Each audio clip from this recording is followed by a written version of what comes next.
أولئك جزاؤهم مغفرة من ربهم وجنات تجري من تحتها الأنهار خالدين فيها ونعم أجر العاملين.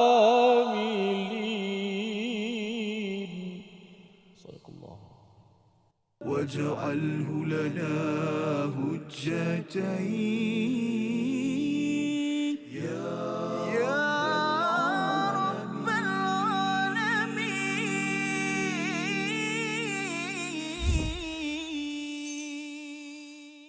Assalamualaikum warahmatullahi wabarakatuh. Alhamdulillah wassalatu wassalamu ala Rasulillah wa ala alihi wa sahbihi wa mawalah. Amma ba'd. Apa khabar semua penonton-penonton yang dikasihi sekalian? Syukur kita kepada Allah Subhanahu wa taala pada saat dan ketika ini dapat sama-sama kita bersama dalam majlis ilmu My Quran Time, Quran, salat dan infak. Alhamdulillah, mudah-mudahan kita semua dipermudahkan urusan oleh Allah Subhanahu wa taala, dilapangkan waktu, diberi keberkatan pada masa-masa kita semua insya-Allah. Alhamdulillah. Hari ini kita akan belajar lagi daripada muka surat 67, sambungan daripada last ayat 135 yang kita belajar tentang ciri-ciri orang-orang yang bertakwa yang mendapat syurga yang hebat. Dan juga hari ini bermula daripada ayat 136. Dan bersama dengan kita pada hari ini tidak asing lagi merupakan bintang ilmuwan kita yang akan sama mentadabbur ayat, mencerahkan kepada kita lagi, memberi kefahaman lagi lebih dalam lagi ayat yang akan dibaca pada hari ini insya-Allah. Yang bersama saya hari ini Khabar Ustaz. Alhamdulillah. Alhamdulillah. Alhamdulillah. Baik, saya nak menyerahkan button kepada Ustaz Silakan. Insya-Allah. Bismillahirrahmanirrahim. Assalamualaikum warahmatullahi taala wabarakatuh. Para penonton yang dirahmati Allah sekalian, sama ada yang berada di rumah pada ketika ini, tetapi kita tak lupakan penonton yang setia bersama-sama dengan kita di studio ni, Ustaz masya-Allah. Insya-Allah. Duduknya dia tekun, masya-Allah. Nah. Istiqamah, ada sebahagian dia tu yang kita lihat daripada setiap sesi mesti ada wajah-wajah mereka di, masya-Allah. Inilah kesungguhan insan-insan yang cintakan Al-Quran, yang sayangkan Al-Quran, dan kita harap kita dapat mencontohi mereka-mereka yang telah mendahului kita daripada kebaikan, daripada kalangan para sahabat, tabi'in, orang-orang saleh. Mudah-mudahan kitalah sebahagian daripada mereka. Alhamdulillah, sebelum daripada ni tuan-tuan, kita telah melihat bicara daripada ayat-ayat yang sebelum daripada ayat yang kita mulakan bicaranya hari ini, khususnya yang terhampir, iaitulah ayat-ayat yang menggesa kepada kita untuk kita menuju dengan jalan yang bersegera. Bukan menuju dengan jalan-jalan yang kita kata lemah gemalai ataupun lengah-lengah buat sambil lewa. Kita dah dengar tentang perbincangan tentang kalimah wasari'u, sabiqu, apa yang dikatakan bersegera dengan segera yang sangat-sangat pantas, dan juga sampaikan segera itu sampai peringkat berlumba untuk mendapatkan dua benda yang terbesar yang perlu manusia mendapatkan dalam hidup mereka di dunia ini. Apakah benda tersebut tuan-tuan? Yang pertamanya namanya keampunan daripada sisi Allah, dan yang keduanya yang namanya syurga yang seluas langit dan juga bumi. Inilah yang telah kita lihat daripada bicara ayat yang lalu, ayat 133. Hari ini kita masuk kepada ayat yang ke-136. Bila mana seluruh daripada usaha yang telah dibuat bagi mendapatkan dua matlamat ini, kalau kita lihat dalam bicara yang lepas, bagaimana kita yang nak mendapatkan keampunan daripada Allah, yang nak dapatkan syurga ini, mereka tidak boleh jadi orang yang hanya berangan-angan kosong. Nak syurga tak? Nak Tuhan ampun? Nak.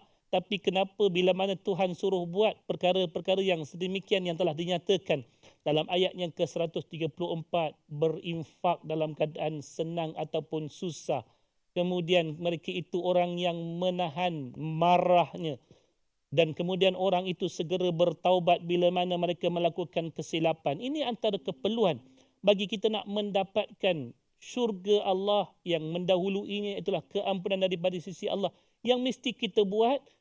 Dan ciri-ciri ini telah disebutkan sebagai ciri yang penting untuk orang-orang yang bertakwa.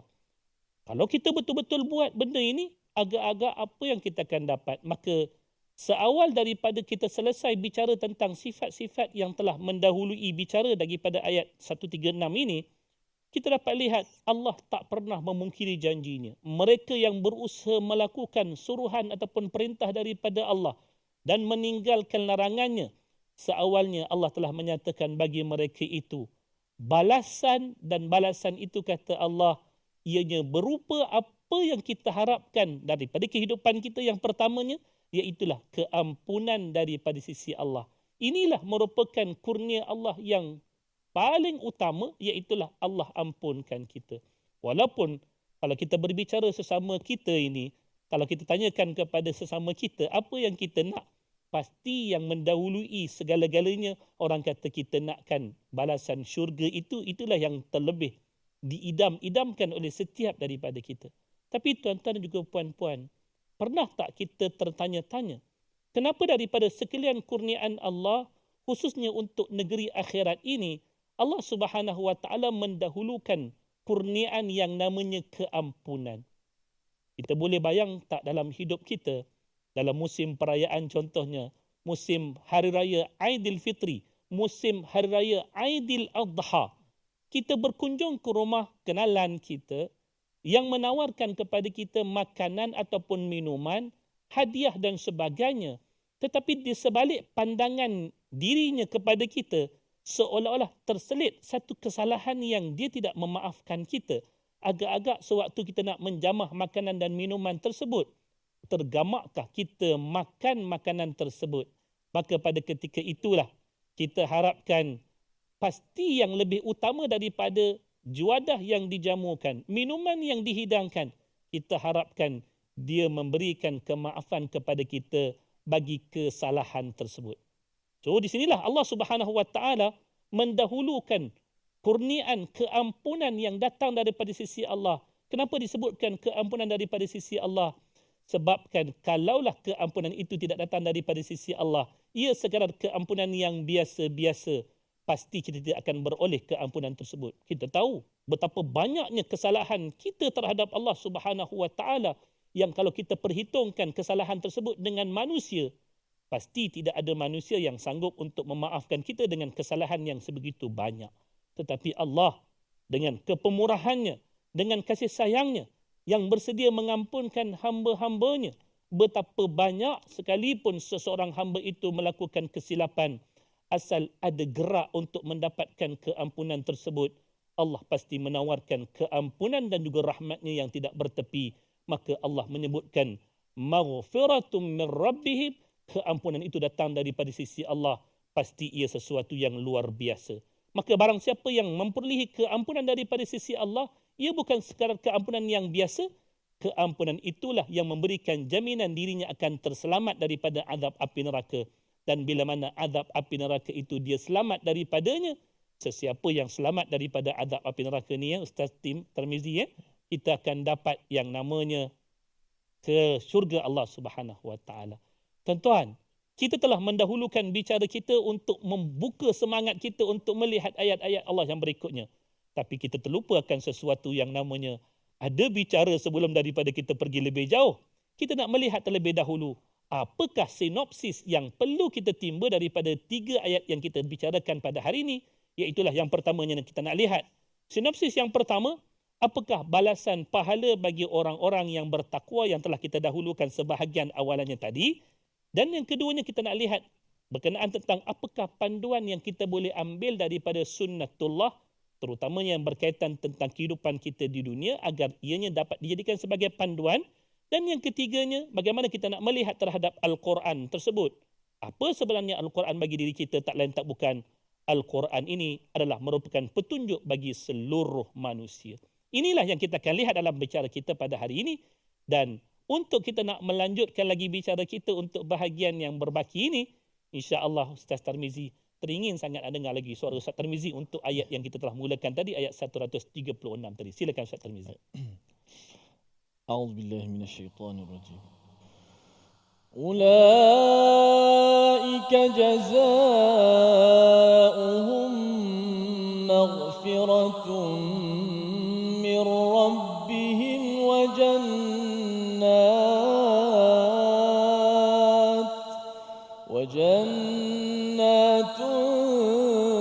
تجري من تحتها الأنهار خالدين فيها ونعم أجر العاملين.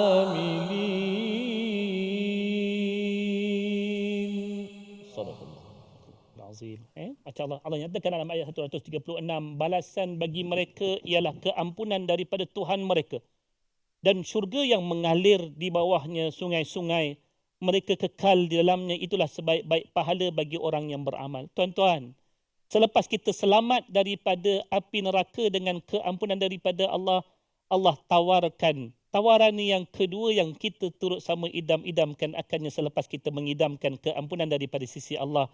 Kita idamkan syurga, dan syurga yang Allah ceritakan kepada kita ini, ianya datang dengan sesuatu yang bertepatan dengan fitrah kita. Biasanya kita kalau kita minat dengan sesuatu tempat yang memiliki aliran air, sesuatu yang mendatangkan keseronokan bagi sesiapa yang melawati akannya. Di dunia ini telah Tuhan berikan fitrah tersebut pada diri kita. Akhirat nanti pasti lebih hebat yang menanti kita, dan istimewanya syurga kita nanti, ianya akan menempatkan kita untuk tempoh yang selama-lamanya. Mereka yang memperolehi kurnia yang sebegini pasti akan memperolehi nikmat yang terhebat sepanjang mereka pernah merasai di dunia. Mereka takkan dapat yang seumpamanya untuk akhirat yang pasti lebih berkali ganda lebih hebat. Di situlah di penghujung ayat ini Allah menyatakan wa ni'ma ajrul amilin. Nikmat itu diberikan sebaik-baik ganjaran bagi mereka yang melakukan usaha-usaha, khususnya untuk apa-apa yang dilibatkan daripada urusan takwa kepada Allah Subhanahu wa taala. Ini perkongsian kita bahagian ayat yang pertama yang kita kongsikan untuk hari ini. Jangan ke mana-mana, kekal dengan My Quran Time, Quran, Salat dan Infak. واجعله لنا هجتين يا رب العالمين.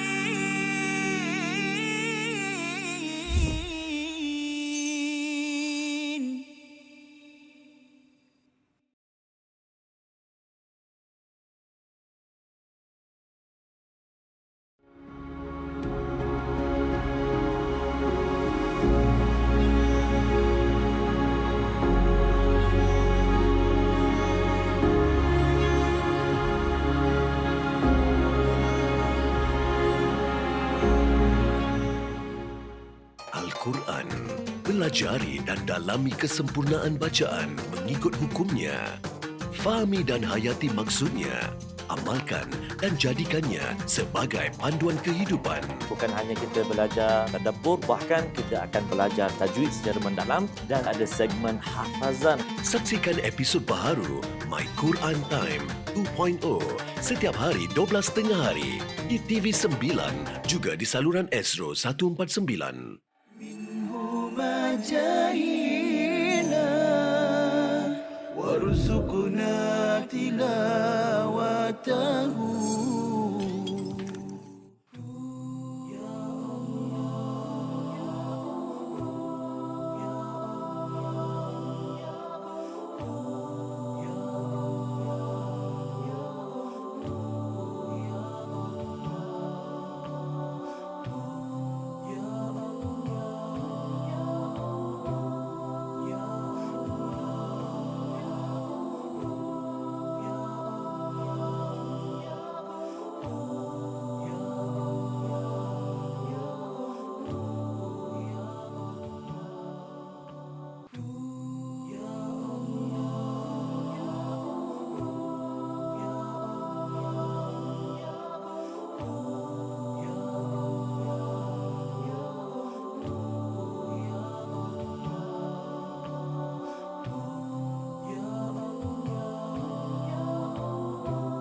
واجعله لنا هجتين يا رب العالمين.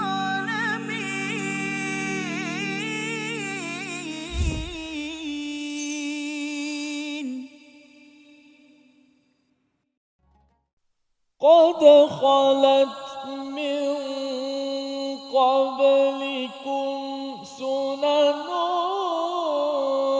فسيروا في الأرض فانظروا كيف كان عاقبة المكذبين.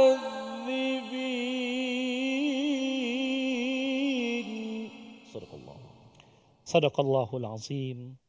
Firman Allah dalam ayat yang ke-137, sesungguhnya telah berlalu sebelum kamu sunnah-sunnah Allah, kerana itu berjalanlah kamu ke segenap penjuru bumi dan perhatikanlah bagaimana pengakhiran orang yang mendustakan Rasul-Rasul. Tuan-tuan dan juga puan-puan yang dirahmati Allah, kita melihat ayat yang ke-137 ni seolah-olah tidak ada kaitan dengan apa yang telah kita bicarakan sebelum daripada ni. Khususnya bila mana kita melihat bermulanya ayat 133 sehinggalah ayat yang ke-136 yang telah kita kupas sebentar tadi. Tapi sebenarnya tuan-tuan, dua ayat ini tetap ada perkaitannya daripada sudut yang bagaimana. Satu ketika dalam hayat Nabi SAW, antara episod-episod yang ditempuh oleh Nabi dan juga para sahabatnya, Ustaz Tarmizi, selain daripada episod-episod yang menggembirakan, kita tahu ada juga episod-episod yang menyedihkan, yang menakutkan. Antaranya iaitulah peperangan-peperangan yang berlaku dalam hayat Nabi SAW bersama dengan para sahabat serta dengan menentang musuh-musuh Allah Subhanahu Wa Taala. Salah satu daripada peperangan yang besar yang berlaku dalam hayat Nabi yang namanya peperangan Uhud, dan peperangan ini meninggalkan bekas yang mendalam dalam diri umat Islam, khususnya bagi diri Nabi SAW, kerana kita mengetahui ada beberapa senario daripada senario peperangan Uhud ini melibatkan babak-babak kesedihan yang mencengkam diri Nabi dan juga para sahabat, antaranya kehilangan bapa saudara kesayangan baginda iaitulah Sayyidina Hamzah radhiyallahu taala anhu serta beberapa orang sahabat lain yang kira-kiranya bilangan mereka itu berjumlah 70 orang keseluruhannya telah gugur syahid di medan Uhud. Sedangkan kita tahu bagi Nabi dan juga para sahabat, antara yang memberikan motivasi kepada mereka sebelum daripada itu untuk turut sama berjuang bersama-sama dengan Nabi SAW, meskipun yang berhadapan dengan mereka pada ketika itu satu bilangan tentera yang cukup besar, dan apa yang pasti terbayang di benak fikiran mereka pada ketika itu adalah kematian yang sangat-sangat hampir kerana berhadapan dengan jumlah bilangan musuh yang berlipat kali ganda. Maka setiap kali turun kepada medan peperangan, antara ayat-ayat motivasi yang dibisikkan kepada para sahabat oleh Nabi SAW, antaranya ialah ayat yang bermulanya bicaranya ayat 133 yang tadi. Iaitulah Nabi akan membisikkan kepada mereka, wasari'u ila maghfiratin min rabbikum wa jannatin 'arduha as-samawati wal ardh u'iddat lil muttaqin. Nabi berikan semangat kepada para sahabat yang berhadapan dengan bayangan-bayangan kematian di hadapan mata mereka. Bayangkanlah di hadapan kalian itu adalah keampunan daripada Allah. Bayangkan di hadapan kalian ialah syurga Allah yang dipenuhi dengan nikmat-nikmat tersebut. Pastilah di waktu itu bayangan kematian itu menghilang. Yang hadir ialah kesungguhan untuk mendapatkan keampunan daripada Allah dan syurga yang seluas langit dan juga bumi. Tapi kita tahu episod bagi peperangan Uhud ini ada dua episod.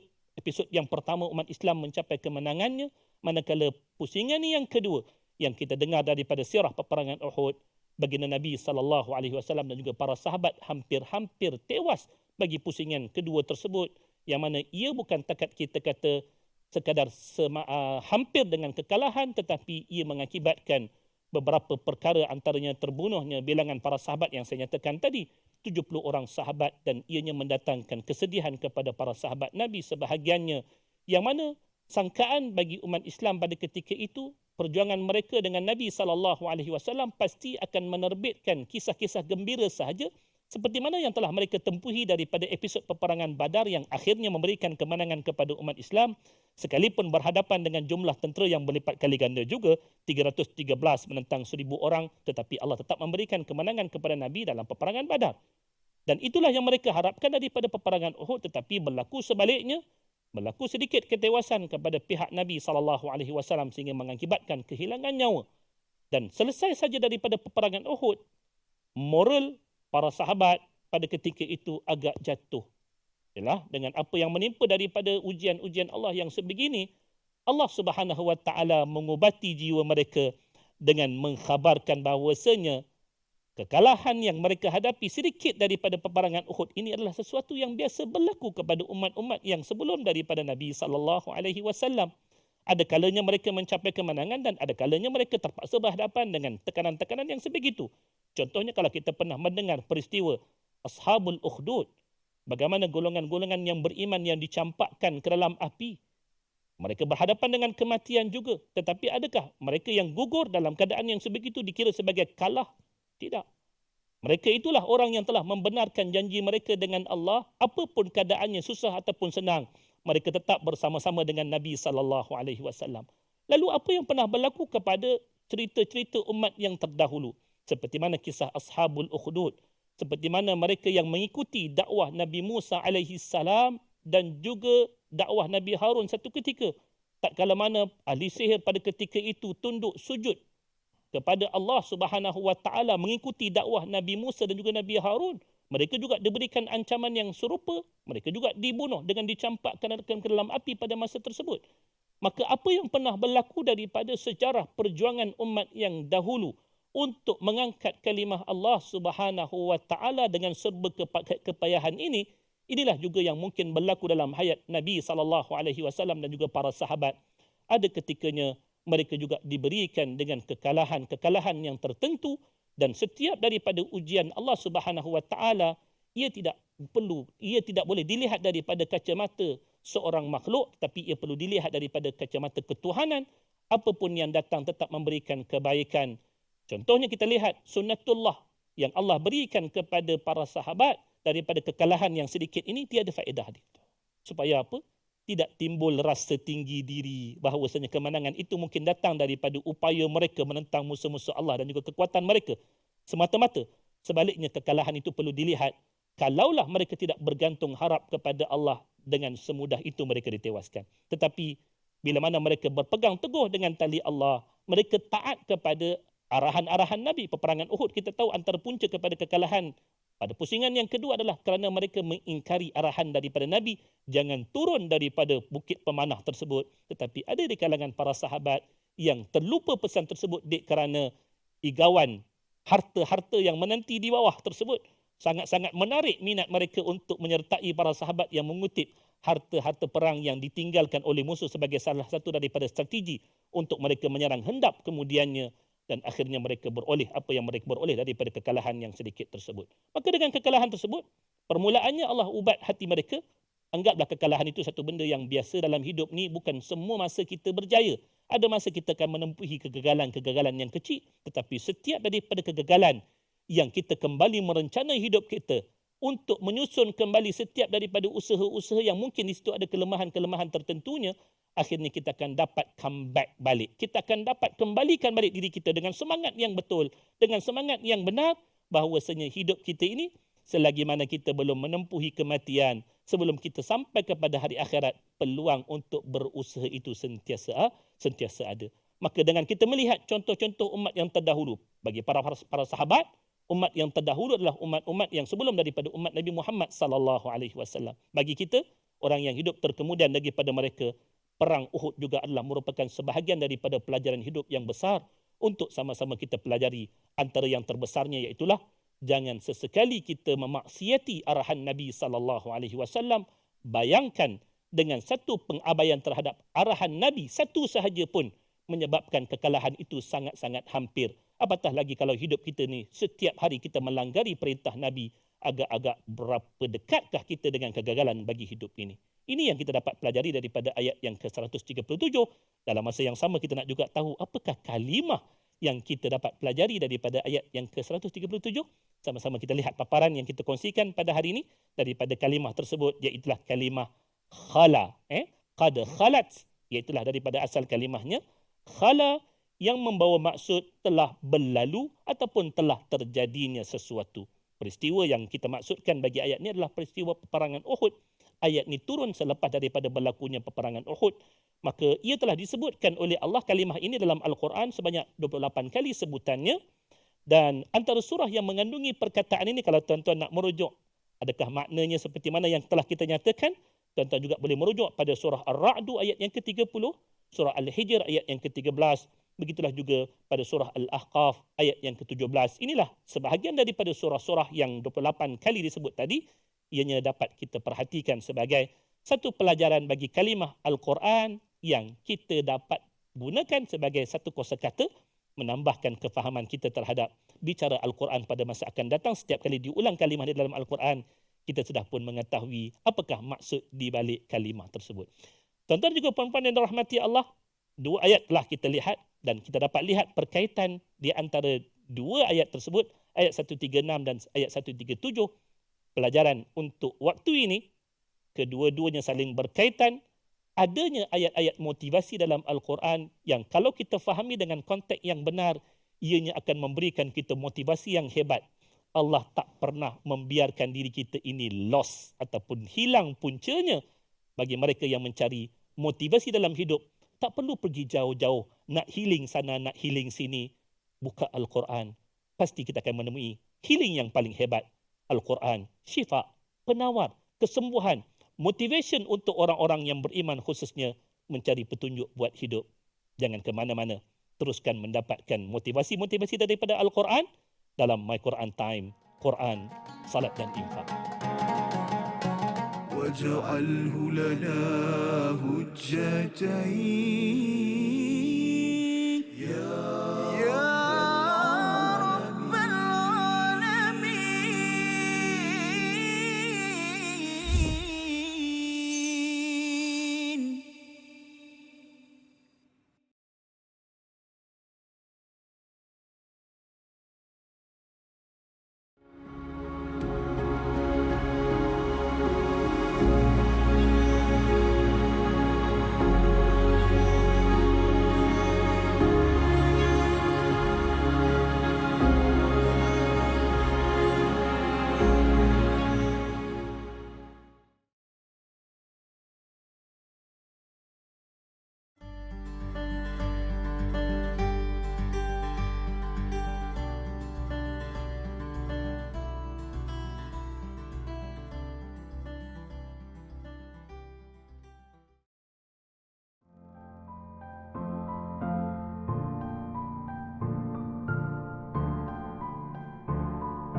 منهما جاهينا وارزقنا تلاوته.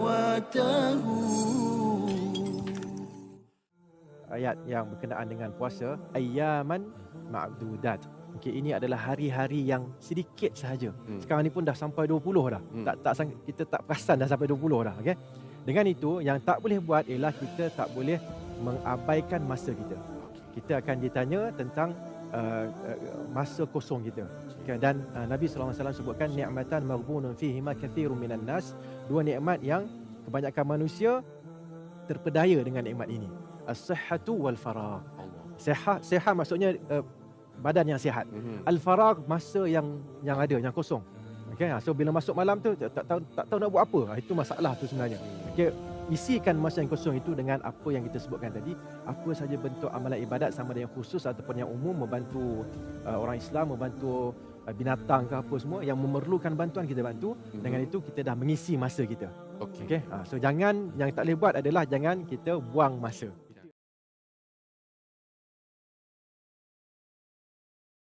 واجعله لنا هجتين يا رب العالمين.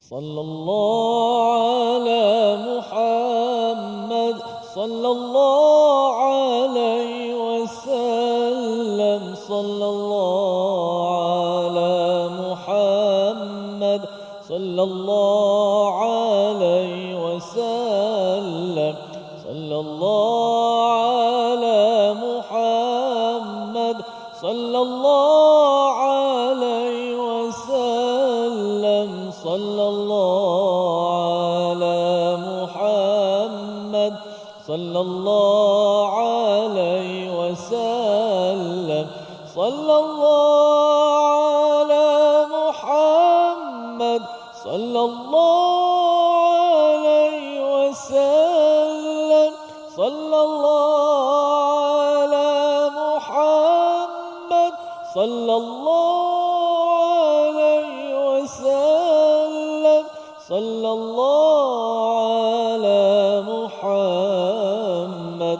sallallahu alaihi wasallam, sallallahu ala Muhammad,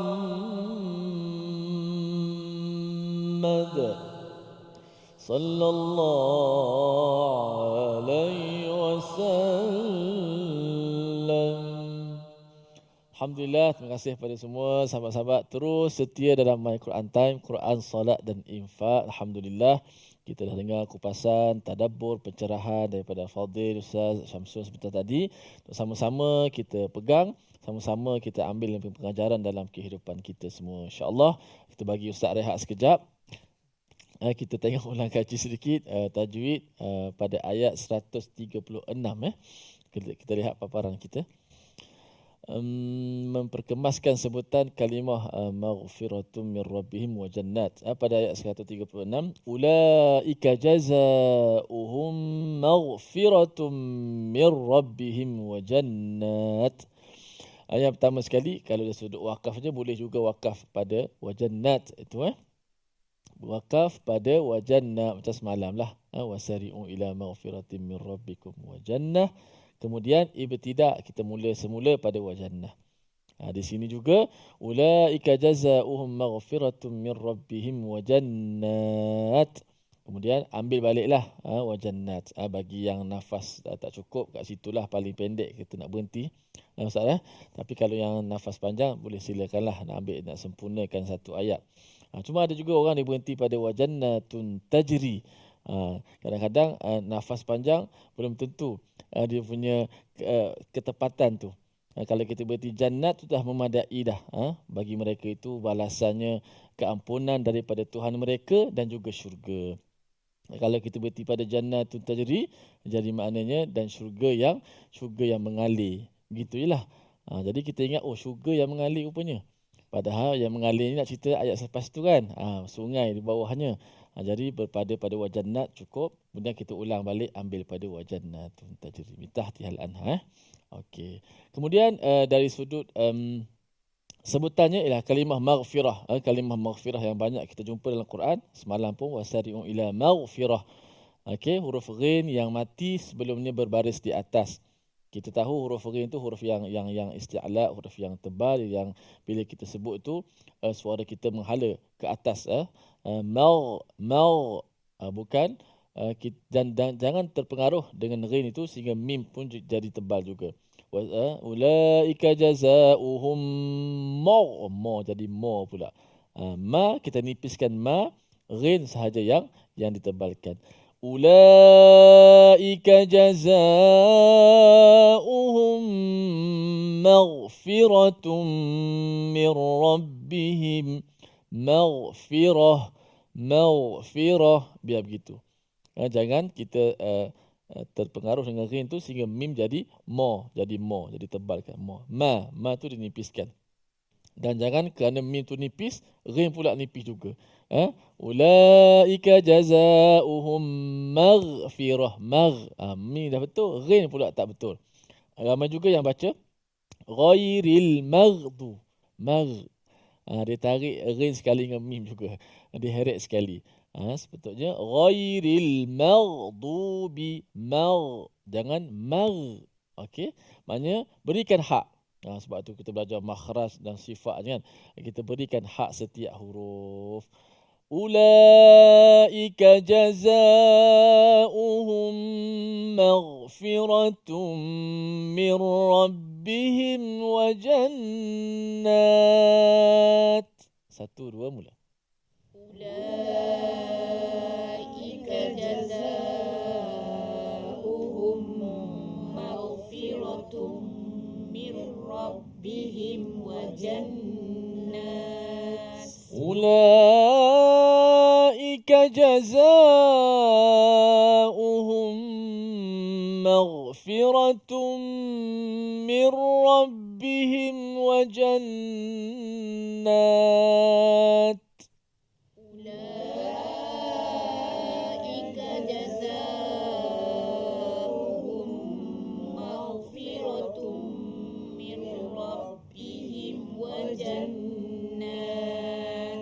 Okey, yang kedua kalimah mir rabbihim. Nun mati bertemu dengan ra, maka semua di kalangan pencinta-pencinta Al-Quran tahulah hukumnya. Hukum dia apa? Nun mati bertemu dengan ra, idgham bila gunnah. Okey.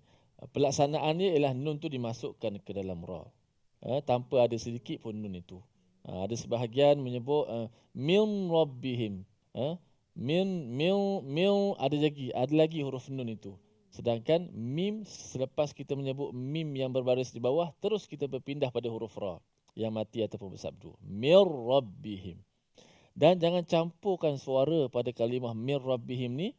Okey, jangan campur suara waw. Ada sebahagian dia campur dua, waw dengan ra.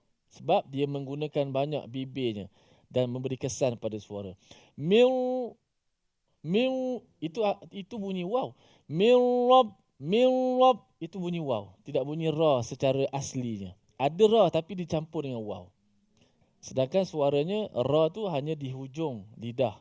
Tapi oleh kerana kita mungkin terpengaruh dengan mulut, banyak terkesan dengan mulut, sedangkan huruf tu tidak di mulut. Mulut hanya bergerak secara tabiat sahaja, bukan difokuskan pada mulut. Jadi kita baca mir rabbihim. Cuba sebut. Kan, ada sedikit bunyi lagi. Jangan kita sebut mil itu angin waw, itu bunyi suara waw. Jadi mir rabbihim. Lagi sekali mir rabbihim. Tapi tebalkan ra itu. Mir rabbihim. Sebab kita banyak nak muncungkan mulut. Jadi bila muncung tu sedikit sebanyak kesan suara pada kemunculan tu dia akan pergi kepada suara waw. Jadi campur dua tu lah. Kadang-kadang tak bunyi langsung ra. Mir rab. Sepatutnya ra tu sabdu. Jadi dia agak lebih daripada huruf yang dia berbaris. Jadi sepatutnya mir bunyi suara ra itu yang dimatikan sebelum dibariskan. Okey. Ulaika jazaohum maghfiratun min rabbihim wa jannat. Ulaika jazaohum maghfiratun min rabbihim wa jannat. أولئك جزاؤهم مغفرة من ربهم وجنات. أولئك جزاؤهم مغفرة من ربهم وجنات تجري من تحتها الأنهار. وجنات تجري من تحتها الأنهار. وجنات تجري من تحتها الأنهار خالدين فيها. وجنات تجري من تحتها الأنهار خالدين فيها. ونعم أجر العاملين. ونعم أجر العاملين. Sadaqallahul azim. Itulah sikit sebanyak tentang kita wakaf dan mulakan balik pada kalimah wajannat, dan banyak kali dalam Quran kita jumpa perkataan-perkataan seumpama begini, dan juga kita pastikan perkataan mir rabbihim juga banyak idgham bila gunnah.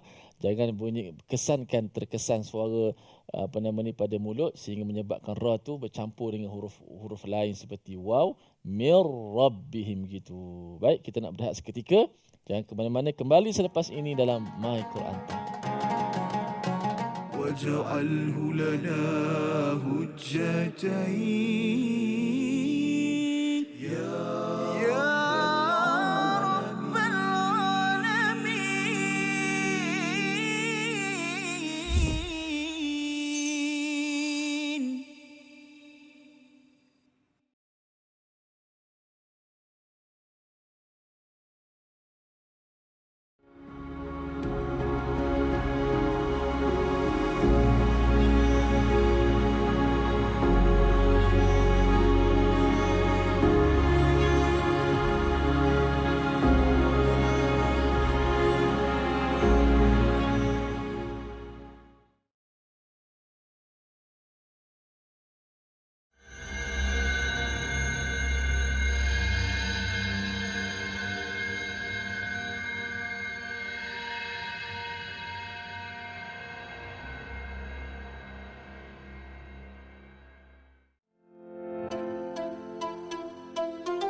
جاهينا وارزقنا تلاوته. Hadis ni dikategorikan sebagai hadis palsu kerana dia mempunyai ciri-ciri hadis palsu, iaitu amalan yang ringkas saja, maknanya satu amalan tetapi ganjaran dia seperti ganjaran pahala Nabi Ibrahim. Masya Allah, macam tu Ustaz ini. Seakan-akan Ustaz ini malam ke-8 solat tarawih dapat pahala Allah. Nabi Ibrahim terus. Yang menariknya doktor, saya pernah ada buku ni. Masya Allah. Saya pernah ada buku ni, dia kata malam pertama pahala ni segini kan. Betul. Tapi dulu kita tak berapa nak belajar sangat kan. Jadi kita dah tahu tentang kata hadis yang viral tapi tak sahih ni, kita ambil lah iktibar kan. Betul. Yang ni yang sangat penting kita belajar tentang pengajian hadis ni tuan-tuan. Barangkali sebelum ni banyak juga tersebar hadis-hadis yang kita biasa dengar dalam masyarakat, tetapi kita bimbang hadis-hadis ini adalah hadis yang tidak kena ataupun tidak benar. Dan salah satu ciri-ciri hadis yang tidak betul ataupun palsu ini, seperti mana yang disebutkan dalam slide itu tadi, ganjaran yang sangat besar terhadap satu pahala, terhadap satu amalan yang kecil.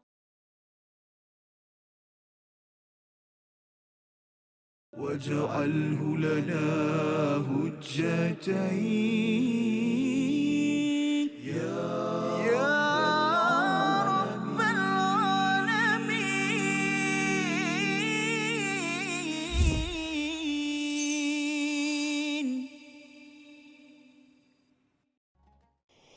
هذا بيان للناس،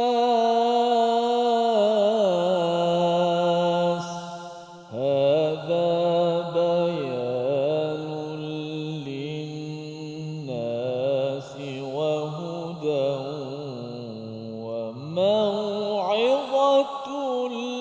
للمتقين.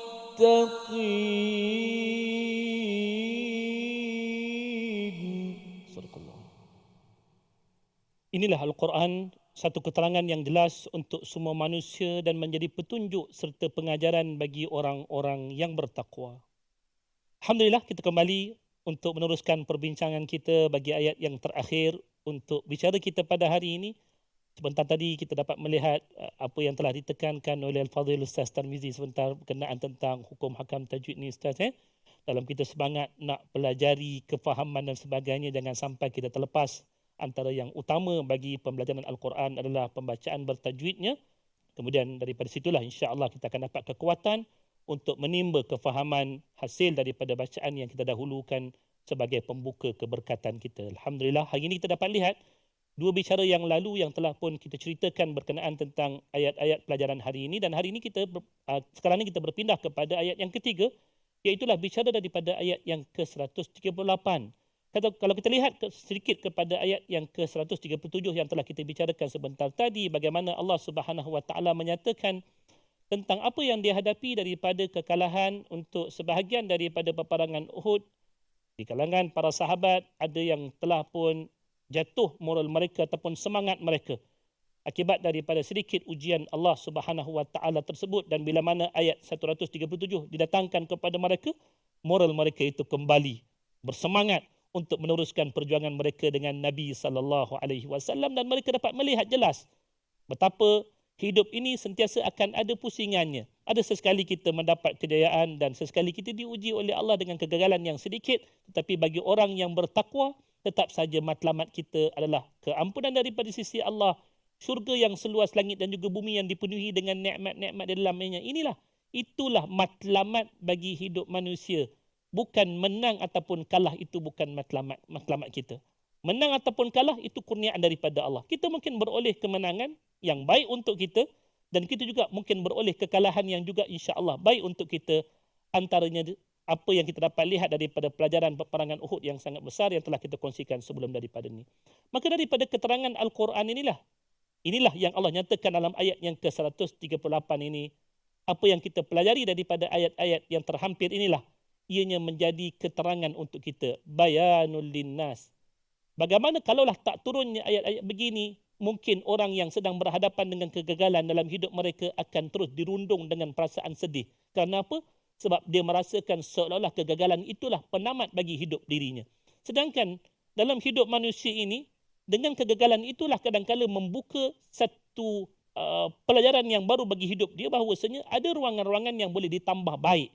Antaranya dikata, mungkin disebabkan oleh kegagalan ini berpunca daripada kelemahan saya pada tempat ini. Berapa ramai orang yang berjaya sesudah mereka itu gagal. Tetapi kadang-kadang manusia bila mana dia tidak menemui sedikit daripada kegagalan, dia tidak mampu untuk melonjakkan potensi dirinya itu ke tahap yang lebih baik. Maka dengan sedikit kegagalan inilah ibarat kita kata seumpama spring, kalau kita tekan ia, mungkin pada ketika mana kita menekan tersebut nampak semacam himpitan tertentu, tetapi setelah daripada ianya dilepaskan kembali, lonjakan itu pasti berlaku lebih baik.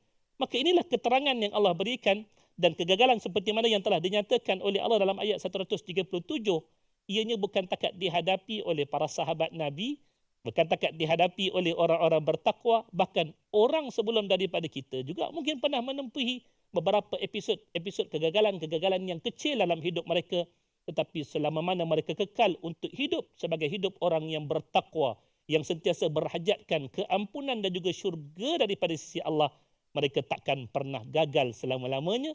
Inilah keterangan daripada Allah yang begitu jelas untuk orang yang mungkin mencari panduan bagi hidup. Apakah sebenarnya yang berlaku daripada kegagalan tersebut? Adakah ianya buruk ataupun baik? InsyaAllah selama mana kita hidup dengan takwa, kita hidup dengan prinsip untuk mendapatkan redha dan juga syurga daripada Allah Subhanahu Wa Taala, InsyaAllah kegagalan itu bukan menggagalkan kita selama-lamanya. Bahkan kegagalan itu adalah satu usaha yang Allah berikan kepada kita untuk kita kembali merenungi diri kita, mencari solusi-solusi bagi segala masalah yang sedang kita hadapi, sehinggalah kita dapat bangkit kembali sebagai orang bertakwa yang sebenar-benarnya. Tetapi dalam masa yang sama, pastilah setiap daripada kegagalan itu ada peringatan-peringatan, nasihat-nasihat yang boleh kita ambil daripadanya. Lantaran itulah untuk ayat ini kita lihat betapa indahnya gandingan yang Allah berikan kepada kita, Ustaz Tarmizi, adanya bayan, satu penjelasan tentang hakikat kegagalan di situ, dan dalam masa yang sama ia juga menjadi mau'izah, satu peringatan, satu nasihat. Contoh macam telah kita sebutkan tadi untuk peperangan Uhud, nasihat yang paling besar untuk orang-orang yang bertakwa, untuk orang-orang yang beriman. Jangan sesekali pernah bermaksiat terhadap perintah ataupun larangan daripada Nabi SAW, sebab setiap daripada perkara tersebut pasti akan membawa kita kepada kegagalan itu semakin hampir kepada kita. Tapi kalau kita hidup dengan kita taat pada Allah, Allah uji kita dengan ujian kegagalan yang sedikit. Kegagalan itu sebenarnya tidak ada apa-apa. Ia ibarat temucut yang tetap mengindahkan dunia kita ni. Kalaulah tak ada temucut, orang tak nampak keindahan padang-padang yang ada tumbuhan-tumbuhan yang sebegitu. Tetapi bagi orang yang terlalu memikirkan tentang kegagalan, temucut cuma sikit pada hujung kaki dia. Kalau dia cabut, dia buang, maka itu akan hilang. Sebaliknya dia boleh terus melangkah. Tetapi kalau dia menganggap itu satu benda yang terlalu besar, temucut yang kecil itu akan mengganggu laluan-laluan hidup dia. Tetapi kita tahu, bagi orang yang ambil ingat tentang perkara tersebut, tak kala mana dia melangkah ke kawasan yang ada temucut-temucut, dia pasti akan melangkah dengan penuh berhati-hati. Inilah pelajaran Al-Quran bagi kita. Dan yang menariknya Allah kata, orang yang diberikan petunjuk dan kemudian mereka itu menjadikan ia sebagai nasihat untuk diri. Adanya bayan, adanya mau'izah. Hidup manusia dia kena ada dua benda ini dalam imbangan hidup. Dia kena ada yang namanya kejelasan terhadap sesuatu perkara, tetapi dalam masa yang sama dia kena ada satu sifat yang disebutkan sebagai awareness. Kesedaran dia terhadap benda yang mungkin datang, benda buruk yang mungkin datang, maka dia mengimbangkan diri dia di antara kejelasan terhadap sesuatu perkara dan juga dalam masa yang sama dia berhati-hati terhadap kemungkinan-kemungkinan yang buruk yang mungkin berlaku akibat daripada tindakan-tindakan yang salah dan sebagainya.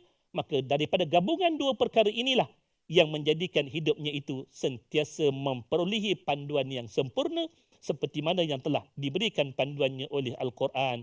Al-Quran bayan, Al-Quran juga mau'izah bagi manusia.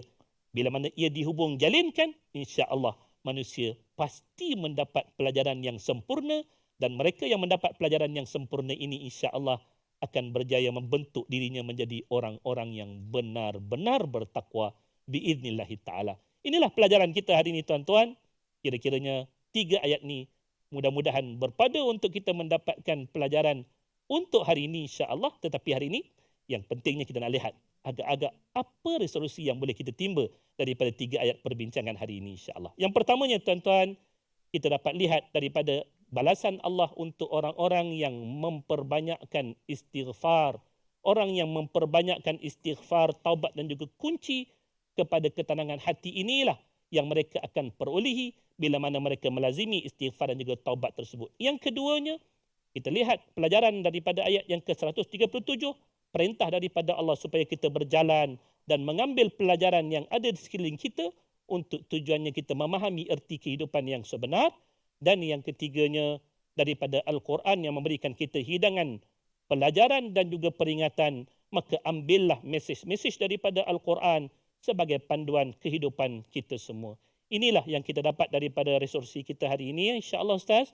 Mudah-mudahan ianya bermanfaat hidup kita dengan pelajaran yang kita kongsikan menerusi program My Quran Time yang sentiasa menjadi hidangan halwa hati kita, hidangan halwa jiwa kita untuk kita terus hidup dengan Al-Quran. Okey Ustaz Tarmizi, rasanya tak sempurna program kita ni dengan tanpa doa daripada Ustaz Tarmizi, insya-Allah untuk kita semua terus beristiqamah dengan Al-Quran. Silakan Ustaz.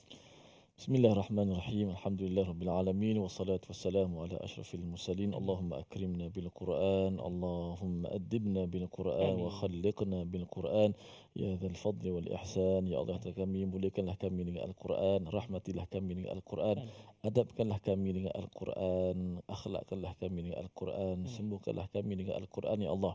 Wahai Tuhan yang Maha Pemurah lagi Maha Mengasihani ya Allah. Amin ya rabbal alamin. Alhamdulillah, begitulah kupasan dan tadabbur daripada Fadil Ustaz Samsul telah memberikan perincian kepada kita supaya lebih jelas dalam kehidupan kita untuk kita mengambil walaupun 3 ayat, tapi kita merasakan tidak cukup lagi, nak dengar lagi kupasan. Kalau boleh kita nak dapatkan lagi mutiara-mutiara itu, masya-Allah, begitu hebatnya Al-Quranul Karim, begitu luasnya, walaupun berapa kali kita baca seolah-olah tidak pernah lekang. Ilmu ini sentiasa bertambah dan berbuah, mudah-mudahan menjadi manfaat kepada kita semua. Dan kita mengajak kepada semua sahabat-sahabat untuk sama-sama dalam tabung gerakan Al-Quran. Dan mudah-mudahan sama-sama kita dapat kembangkan lagi Al-Quran dengan sumbangan dan wakaf daripada kita semua. Dan boleh scan ada QR code di skrin untuk memudahkan urusan transaksi kita, insya-Allah. Dan sehingga kita bertemu lagi, terima kasih sekali lagi Pak Ustaz telah beri pencerahan kepada kita. Mudah-mudahan dapat bertemu lagi pada masa yang akan datang dalam My Quran Time, Quran, Salat dan Infak. Assalamualaikum warahmatullahi wabarakatuh.